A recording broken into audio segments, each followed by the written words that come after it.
Singapore Airlines has 3 different A350 variants, and having been resigned to the SH series for many years of flying the Singapore-based flag carrier, I was fortunate enough to finally fly on a different variation. In today's video, we're going to be taking a look at the Singapore Airlines economy class product on the 9 Victor Sierra Mike series A350 long-haul aircraft type from Singapore Changi Airport on a 6.5-hour jaunt across to Melbourne, the cultural and sports capital of Australia. We will also take a look at whether the A350 is starting to show its age and how cabin crew deal with faulty in-flight facilities. Our trip report will focus on the Marhaba Lounge at Changi Airport, the in-flight product and service, and the ongoing capacity utilization of the A350.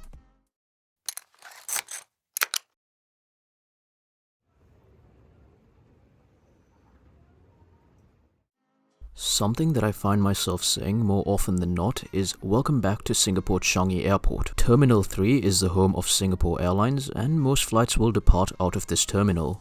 Something that you might not necessarily know about me is I used to live in this part of the world for a brief moment in my childhood, and I remember a lot of shopping malls sporting a very similar vibe. So if you take away the announcements and the planes, it honestly feels like a very big, glorified shopping mall. Now, I've just stepped off one of the many red-eye flights that come into Singapore at this time, and all I really wanted to do was have a shower. And to that extent, I'd normally make a mad dash to the SATS Premier Lounge, but today, with the influx of red-eyes, the SATS Premier Lounge was at its capacity. My next best alternative was the Marhaba Lounge, a lounge that I didn't know a whole heap about. It's one of the many priority pass lounges at Changi Airport, but given that my layover wasn't particularly long, I was desperate, so off we go. Welcome to the Marhaba Lounge. It's a part of the Emirates Group, and they have more than 50 operations across the globe. The lounge traces its origins to Dubai as far back as 1991 and was known primarily for its meet and greet service. Now, from a purely objective viewpoint, there isn't a huge premium feel to the lounge, but it definitely feels like a quiet place to relax. But one thing I expected a little bit more from was the food selection. Now, call me uncultured all you want, but I did notice a difference between the butter chicken that they serve in this part of the world as opposed to the butter chicken that we get in Australia. So do you know how in Australia the butter chicken is sweet? I don't know why, but in this part of the world it's just not sweet. It's got a very strong savoury flavour to it. My name isn't Matt Preston, this isn't MasterChef, and I'm not a food critique. Please don't come at me in the comments section, I was just merely making a crude observation. More importantly, I wasn't here for the food or alcohol, I promise. I was here to refresh and board to Melbourne, fresh and snug as a bug in a rug. So I used this lounge primarily for its bathroom, which was a far cry from the Silvercrest lounge, but good enough for this 25-year-old solo traveler. Armed with the will to freshen up and a brushing technique that's been approved by 9 out of 10 dentists that I surveyed, I made sure I was squeaky clean for the outbound. With one last cappuccino in my system, it was time to set course for Melbourne. Thank you Marhaba Lounge, it's been a good 3 hours. Singapore Airlines flight SQ217 to Melbourne will be dispatched from gate A13 this morning. Now, as a seasoned traveller, you have to believe me when I say I've tried every trick in the book to get ahead of these lengthy lines to Australia, and somehow I never get the timing right. Regardless of how early I leave the lounge, I always get caught to these lengthy lines. And while Singapore Changi Airport has some of the best and most efficient airport security in the world, this line took about 25 minutes. 9 Victor Sierra Mike Quebec is ready to connect Southeast Asia's bustling hub to Tullamarine in Melbourne, and this is where we will now delve into what this trip report was intended for, which is to talk about the A350 in the context of Singapore Airlines and the role it plays for their network. First, you've got the SH series, which is a medium-range jet that gets deployed to the likes of Brisbane, Ho Chi Minh City, and yes, even Melbourne. On the other end of the spectrum, you've got the ultra-long-haul range. Those planes operate under the SG series. They've got a much longer operational range and get deployed to San Francisco and Newark. And finally, you've got the SM series, which is what we're on today. These planes go as far as LAX, but even as short as Kuala Lumpur. So we're still talking about the one aircraft, it's just got 3 different variants, and gets tailored to suit the network accordingly. Moving on to today's flight, the flight has a large demographic of Australians returning from Europe, India, and the Far East, and a considerable amount of international students ready to start their second semester of studying.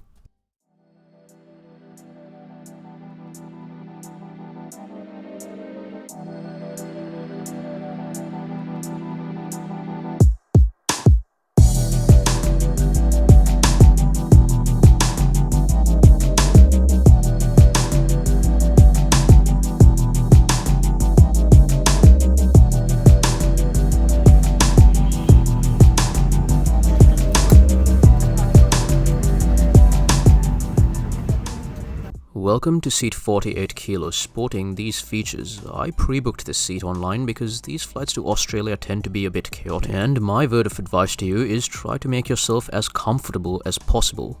You also get a tray table, fantastic legroom, and an adjustable headrest. Boarding was organized chaos, but the junior stewardess up front was smiling through it all, even when her senior colleagues were not, and seemed a little bit rushed and, for the lack of a better way to phrase this, impatient. Not towards any passengers or crew in particular, but just generally. For my absolute sheer fortune, the seat next to me was empty, and I can't tell you how badly I needed that last cabin door closed. And I was euphoric when I heard those magic words boarding completed. Myself and the guy seated on the aisle nodded in agreement. This was going to be a comfortable flight. Welcome you on our flight to Melbourne this morning with a flight time of 6 hours and 30 minutes.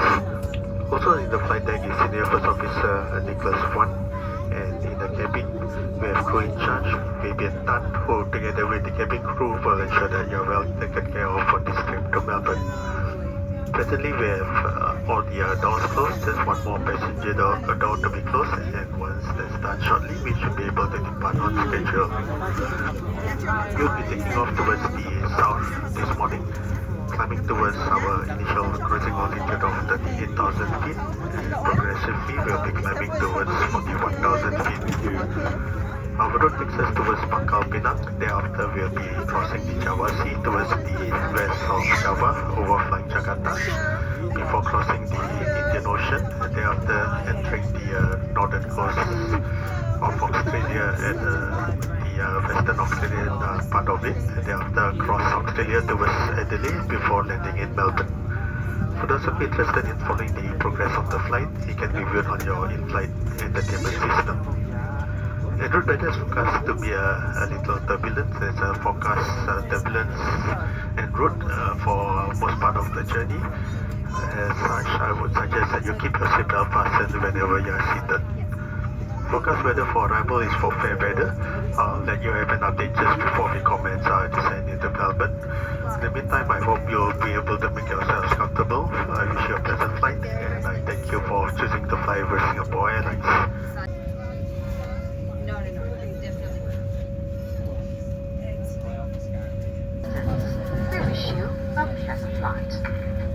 Cabin crew arm doors and cross-check. Which may be behind you.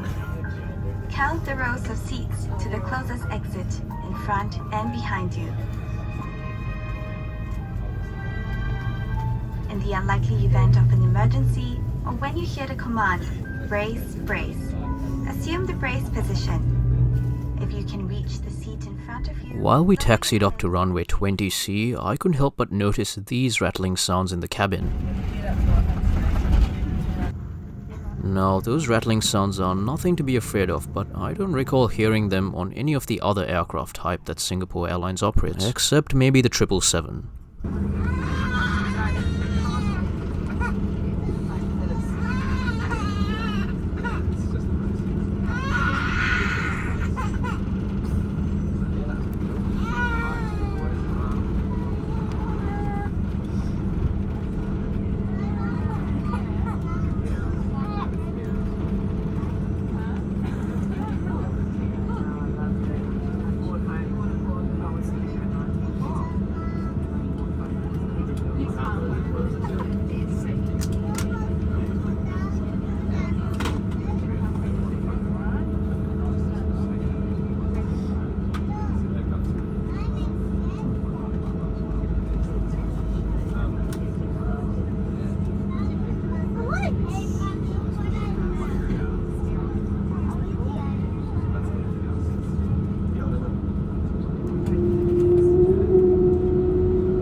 Now, I've done some lengthy, in-depth, comprehensive walkthroughs of the in-flight Wi-Fi in my other videos, and in order to keep this video moving along, I'm going to go through this very quickly.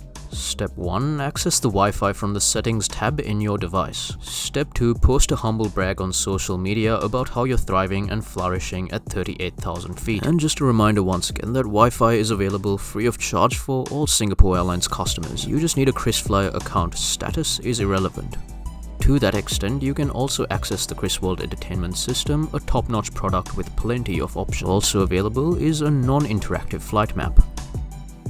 Now, as soon as we departed, I saw a bit of a commotion up front. Turns out the lavatory door had just literally fallen in during the climb. Initially, there was some cabin crew tending to it, and then some other guys showed up at some point, but all the king's horses and all the king's men could not put the door back together again. So they pasted an out-of-service notice on it, and that was the end of that.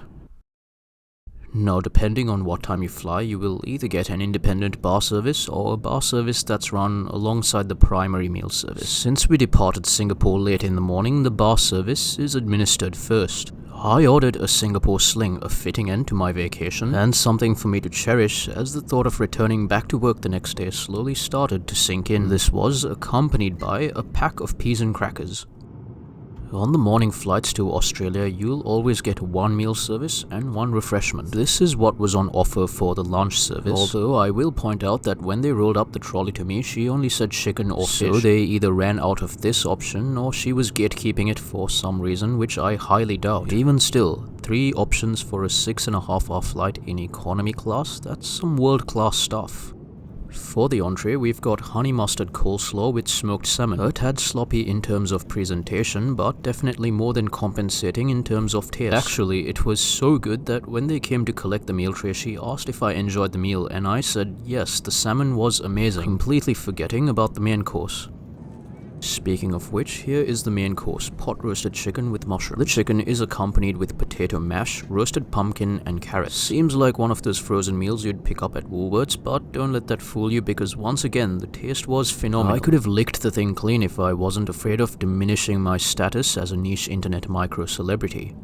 The ice cream on this flight and all flights out of Singapore, at least that I know of, are catered to by UDIs. Or others? I actually have no idea. There's a whole backstory here which I won't delve into in this video, but basically this is a local brand and kind of a sensation in Singapore. Your meal service also comes with some accompanying items, mainly just additional carbs, but overall I was extremely satisfied with today's meal service.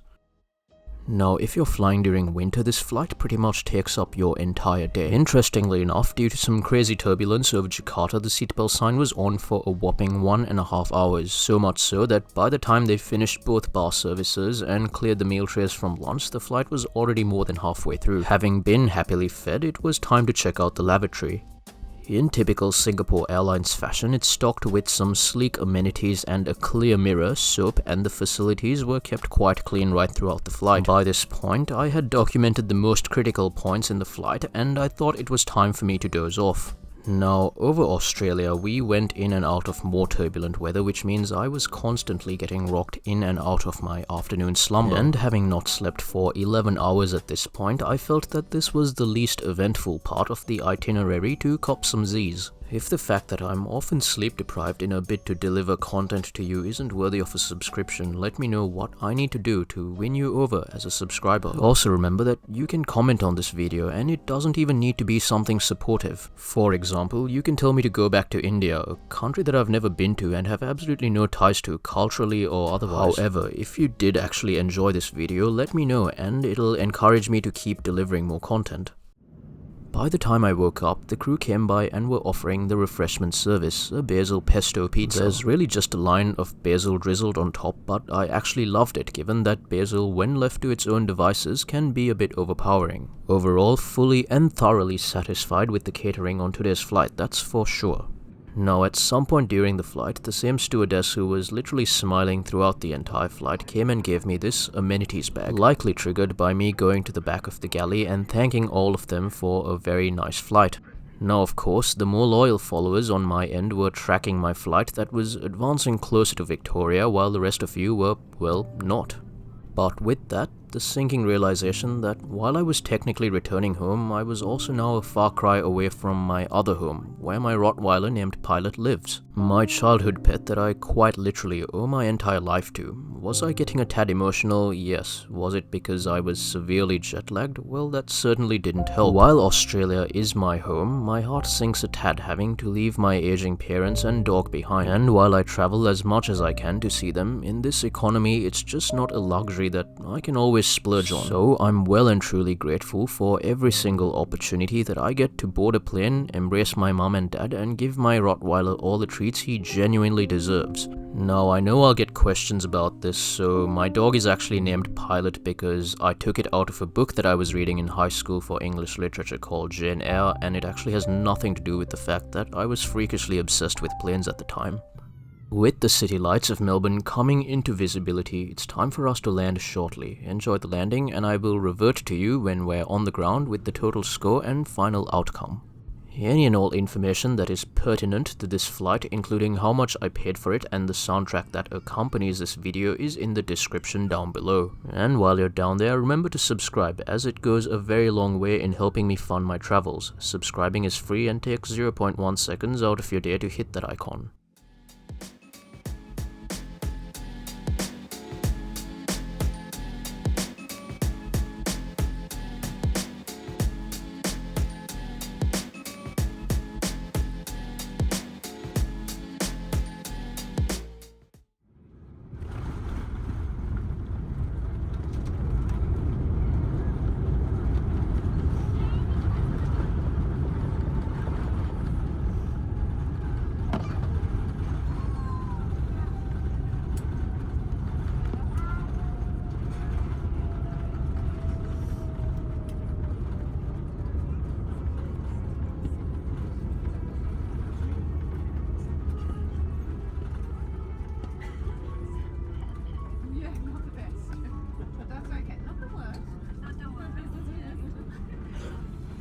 Ladies and gentlemen, welcome to Melbourne.